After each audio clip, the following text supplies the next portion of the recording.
نیم ساعت دیگر را بحر سوال جواب حواله میکنیم.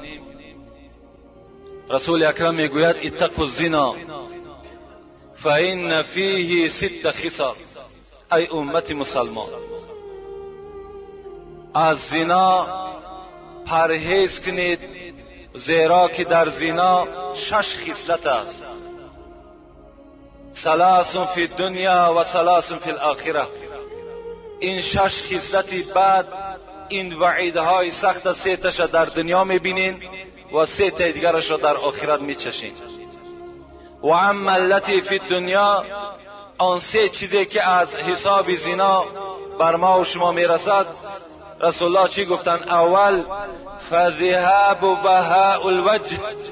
یکم پیغمبر خدا گفتن اون چهره نورانی که در روی امت من است، وقتی که امت من به زنا اگر داده شد، این چهره نورانی از روی او کشیده می شود.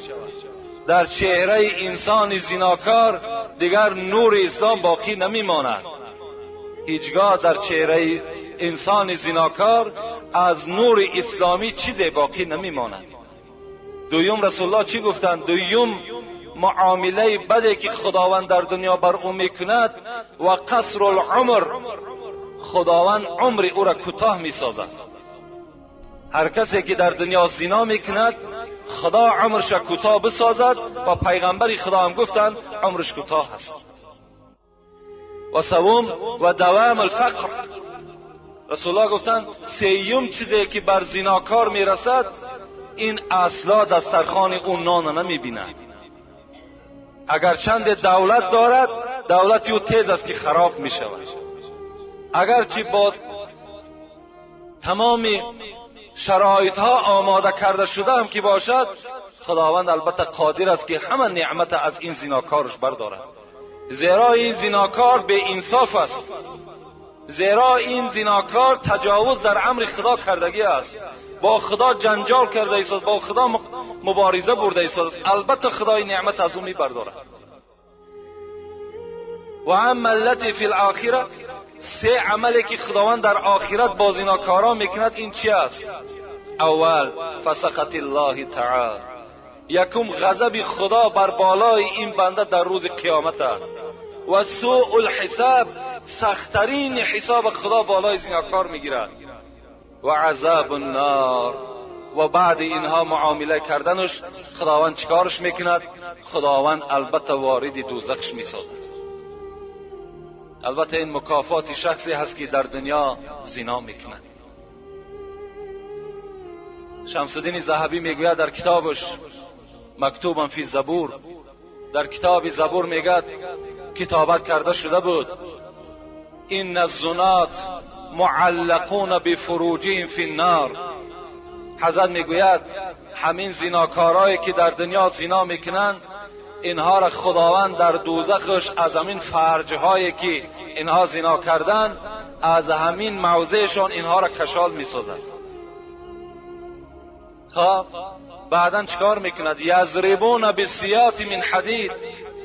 اینها را میگد از همین فرجهاشون کشال میسازد و با تیاقهای آهنین همان ملائکه های دوزخ اینها را میزنند.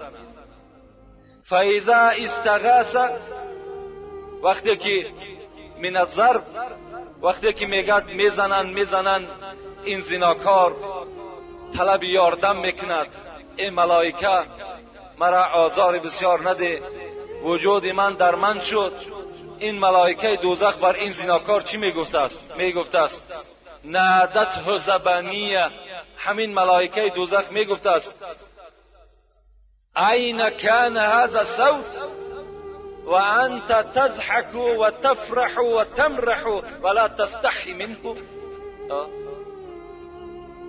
این ملائکه دوزخ میگفته است این طلب یاردمی که الحال تو از من میکنی، آیا نمیشد که همین طلب یاردم در دنیا میکردی؟ در حالتی که تو زنا میکردی میخندیدی، زنا میکردی راحت میکردی، زنا میکردی معیشت میکردی. ولا تستحی منه، از خدایی که تو را خلق کرد تو از او شرم نکردی، امروز تو با از من یاردم طلب میکنی؟ اینجا جای یاردم نیست دیگه. حضرت موسی گفتن الهی ما لمن زنا، پروردگارا کسی که در دنیا زناکار است او را چی جزا میتی؟ قال الله تعالی البسه درعا من النار لو وزع على جبل شاهق لاصبح رمادا. پیغمبر خدا چی گفتن؟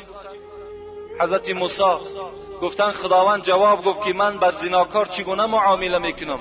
یک درعش میپوشانم. درع گفته لباس همون دوزخی‌ها را میگن از آهن است، چنان تفسان است که میپوشانمش.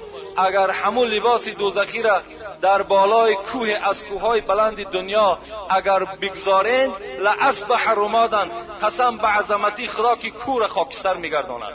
همون لباس زناکار است. لکن از همه ده زنای وزنین ترین پیغمبر خدا با کی گفتن؟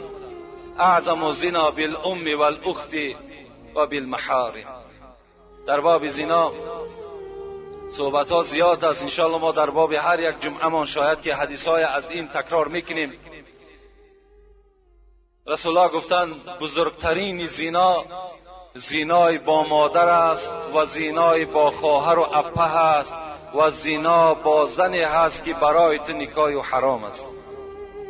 این از همه ده وزنین ترین زنا در نزد خدا به حساب می رود. حتی حاکم می گوید و صحح فی حاکم و صحح الحاکم، در صحیح خود حاکم چی میگد؟ من وقع علی ذات محرم فاقتلوه. حضرت گفتن اگر کدام انسانی که اگر با خواهر و اپه و آچه خود وقتی زنا کرد به جز کشتن دیگر او را باید یگان راه نداشته باشد، فقط او انسان قتل کردن در کار. امروز در همین زمان ما و شما شنیدیم، با مادرم شنیدیم، با خواهرم شنیدیم، با اپم شنیدیم. برای چی؟ برای که ما و شما پیروی سنت پیغمبر خدا نشدیم. برای که ما و شما آن چیزی که پیغمبر خدا به ما و شما سفارش میدهد، من کان یؤمن بالله والیوم الاخر، کسی ایمانی به خدا دارد، ایمانی به روز قیامت دارد، فلا یخلون بامرأة لیس معها محرم الا ثالثهما الشیطان. ببین پیغمبر خدا میگه هیچگاه با زنی که همراه خود یگان محرمش نباشد شما تنها نشینید، زیرا این که سیوم شما شیطان می شود. شما حتی به خواهر خود، به ینگه خود، به خاله و عمه خود که اینا برای شما گرفتنشون حرام است، تنها نشستن شما را پیغمبر خدا اجازت نمیده، زیرا میگه سیوم شما شیطان است، شما را وسواس میکنه. برای چی ما و شما را اسلام امروز رخصت نمیدهد فرزندهایی که الک به سین 7 میرسند جاگه های اونا را از خانه جدا کنین، جاگه پدر و مادر جدا باشد، جاگه فرزندها جدا باشد. همه برای همین است. امروز چی یک بیناموسی در ما و شما پیدا شده است. در خانه ما و شما وقتی یک رفیق ما و شما، یک همسایه ما و شما میآید، خدمت دسترخوان ما و شما را زن ما و شما میکند. این در کجاست آخه؟ همین ناموس است. دختری تو، خواهری تو، زنی تو نخواد در رفیق تو بیاد دسترخوان پرتاید. آخه اگر سخت هم نرسد دستت نمیشکند، مهمان توست. حضرت عمر در خانه نمی نشست، مهمان که می آمد نزد دروازه راست می ایستاد، میگو شرم دارم که نزد مهمان نشینم در حالتی که ملائکه ها راست ایستادگی هستند. ما و شما می نشیم بس فرمان میتیم. کاش که او زنی تو با یک لباسی خوب داشته باشد، کشال می شود تمامی وجودش می تابد. این مسئله را شما دقت بتین، نگذارین.